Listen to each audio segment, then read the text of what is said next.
Welcome, one and all. We invite you to another exciting edition of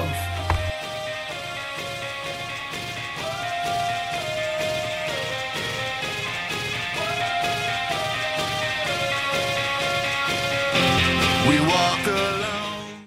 Okay, so we're outside, obviously. It's a little bit different than what we're used to. Well, I mean, that's exactly what we said we'd be. I mean, we're not trying to be like all the other videos on YouTube. We're trying to be different. You know, not saying that we're better than anybody else, but I mean, we just are gonna be different. So we're gonna do a hybrid review today which means not only one subject but two. And so anyway, the first one's kind of a favorite of Cameron's. And what are we gonna talk about, bro? Well,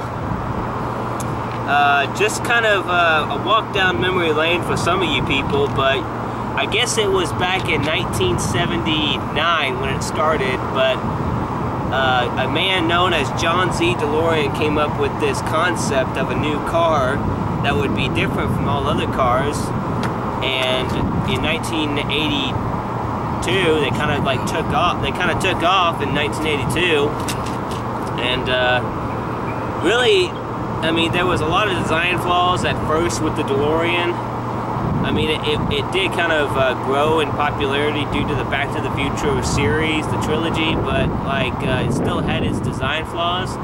But you know, in the last recent years, since DeLorean has started to make better cars on their website, they have officially introduced. Like last year, they officially introduced the 2012 electric DeLorean, which actually looks really awesome. I mean, which you'll probably maybe see pictures of it, you know, in this video. So, but there's, of course, the fact it's got a built-in GPS, which is, you know, new to the DeLorean company. It's got a dial for shifting gears versus the original handle that they had for the stick shift that it originally had. It also has some Apple upgrades in it too, where you can plug in your iPad, iPod, iPhone. So I don't know, is it just limited to Apple? Well, I think you could plug in just about any device to it, because it's got, what it is it's got a built-in MP3 auxiliary jack, so you can hook it up to basically any MP3 player you have. And I think some of them come with the deal where you have like an iPod, iPhone dock, so you can be able to plug it in and probably play it through the speakers. And another neat feature with the DeLorean is you know, they still have the engine in it, but like it's not like the original type of engine. It's like more of a souped up engine, because the original DeLorean could only go up to about 90 miles an hour, is about as high as it went, being a sports car. But now they've updated it to where it can go up to like 140 miles an hour, which is a pretty good improvement.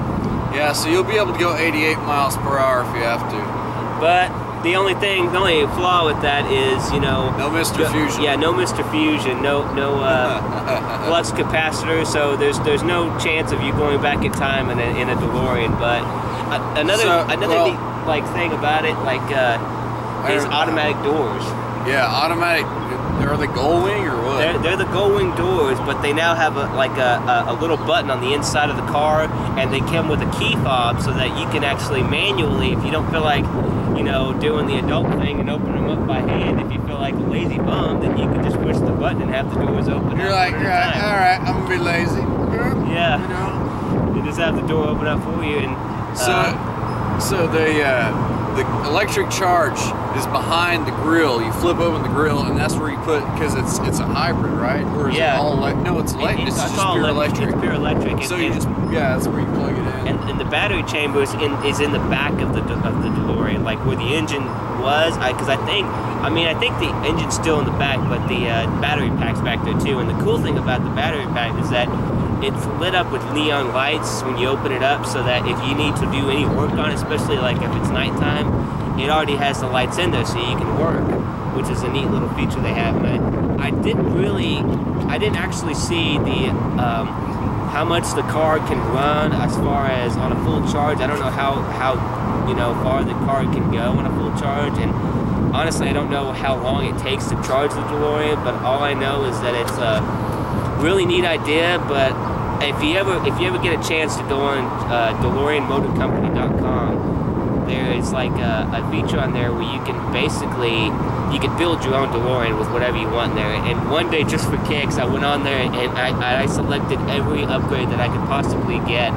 And I think with tax, it came to about $1.5 million for the car. And I went, only rich people can afford cars with all those features. I was like, us poor people, so-called, can't really afford it. So you're essentially paying over $1 million for a brand new 25-year-old car. Yeah, exactly. So I mean, the car is cool in itself. I mean, and I would love to have one. It's been my dream car ever since I saw the movie Back to the Future. I mean, I've always wanted a DeLorean, but I mean, I don't feel like I'd be comfortable paying $1.5 million for a car. I mean, I might get a couple upgrades, like maybe the GPS, you know, maybe get the upgrade the engine, but I wouldn't go any further than that because there's nothing else that I would feel need an upgrade. Which, here's another thing, because originally when the DeLorean came out back in the 80's, it had a lot of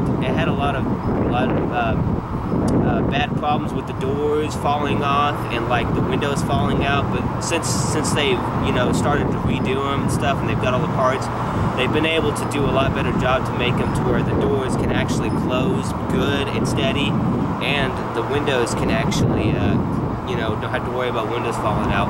Plus, I know this is a lot of times people don't believe that this is true. They say that it's a myth that you can actually sit next to any car you want to and be able to get out of your DeLorean. And I'm here to tell you that that is true. There is a couple of videos I've seen on YouTube. One where DeLorean was parked to a big, you know, 4x4 Ford pickup, and it was able to open its car because all it needs is about 10 inches of clearance and you can get out. So I mean, it's not anything where you'd have to park it way across on the other side of Timbuktu or whatever. Yeah, you're at Walmart and you're at the very end of the lot. Like, yeah. All right, well, I bought the DeLorean today. I need to get out. I'm going to park down at the end of the Walmart parking lot. So I mean, yeah, I mean, you've seen some of the pictures. So I mean, what do you think about the new design for the DeLorean as far as the electrical and all the features? I think it's a good idea because, well, we're kind of killing ourselves by fracking the ground with. Fracking is the extraction process from which they remove petroleum. I didn't just make that up. So if we're looking for an energy alternative to gasoline, electric's the way to go. And because the car is so iconic, you're getting like a really sweet deal. I can't afford one, obviously, like the average Joe can't. But maybe an enthusiast can. So I think I like the car. I wouldn't drive one that was all done up like the movie because that's going a little too far. That's like pushing it. I mean, I've seen them around town here. I've seen one, actually, a buddy of mine saw one driving around the Mustang area one day and shot me and told me about it. But, I mean, as cool as it is, like he said, I mean, that's going just a little bit to the extreme side because, I mean, when you think about it, I mean, the features... What do you guys think about the car? In the comments, I want you to tell us, what do you think about the DeLorean being re-released as an electric car? It's an iconic car. I mean, you know, I'd like to think you could pick up the ladies like strolling around in such an iconic car, but it's only a two-seater, so you'd only be able to pick up one. So, hey, you know, hey, if it worked, I would do it. And I don't know if you've caught this already, but my friend over here just bought these Marty McFly aviators, so he thought they'd look good on him. So, and now I think he's gonna go ahead and demonstrate that for you. It's not even a watch, man. Yeah, it's not. That's like these things right here are just prescription sunglasses. Now on to our second subject. And we're gonna see what you guys think about this. Now, you guys are either gonna be probably on one end or the other, or maybe somewhere in the middle. If you can see behind us, it's a playground. We want to pose a hypothetical question to you guys. Is it wrong for a grown individual to play on a playground? Well, that's interesting. It is interesting. Really? Who would have thought? I think it kind of depends upon A, your mentality, B, the reason you're doing it, and C, well, it's kind of a combination of A and B. Yeah. If you are, you know, just really immature, maybe it's wrong.